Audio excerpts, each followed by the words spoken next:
গোপালগঞ্জে জুলাই যোদ্ধাদের উপর আওয়ামী লীগের সন্ত্রাসীদের হামলা ও নৈরাজ্যের প্রতিবাদে নেত্রকোনায় বিক্ষোভ মিছিল ও সমাবেশ করেছে বাংলাদেশ জামায়াতে ইসলামী।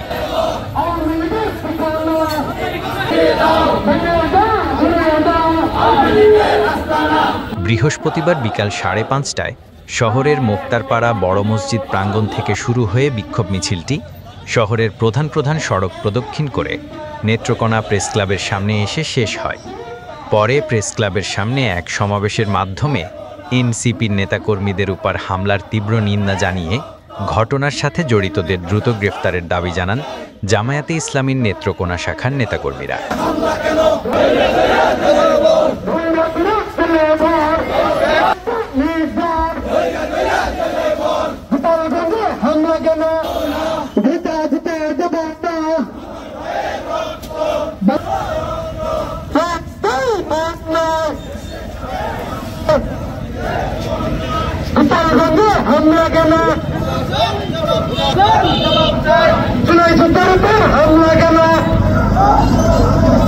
এ সময় জামায়াতে ইসলামীর জেলা সেক্রেটারি অধ্যাপক মাওলানা মাহবুবুর রহমানের সঞ্চালনায় বক্তব্য রাখেন জেলা জামায়াতে ইসলামীর আমির অধ্যাপক সাদেক আহমেদ হারিস, জেলা শ্রমিক বিভাগের সেক্রেটারি ও জেলা ছাত্র শিবিরের সাবেক সভাপতি মাওলানা কামাল উদ্দিন, জেলা ছাত্র শিবিরের সভাপতি মোজাম্মেল হক মিলন, পৌরসভা জামায়াতে ইসলামীর আমির রফিকুল ইসলাম সহ অন্যান্যরা।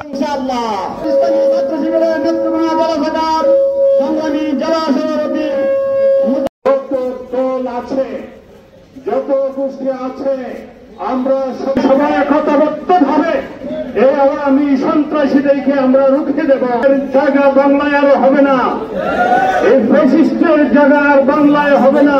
যথাযথ ব্যবস্থা নিত তাহলে এই নৈরাজ্যকর প্রশাসনের মধ্যে ঘাটতি মেরে থাকা সেই কুখ্যাত বসে রয়েছে তারা থেকে থেকে গোপালগঞ্জ কেন বাংলার কোথাও কোন জেলা আওয়ামী লীগের ঠাঁই নেই,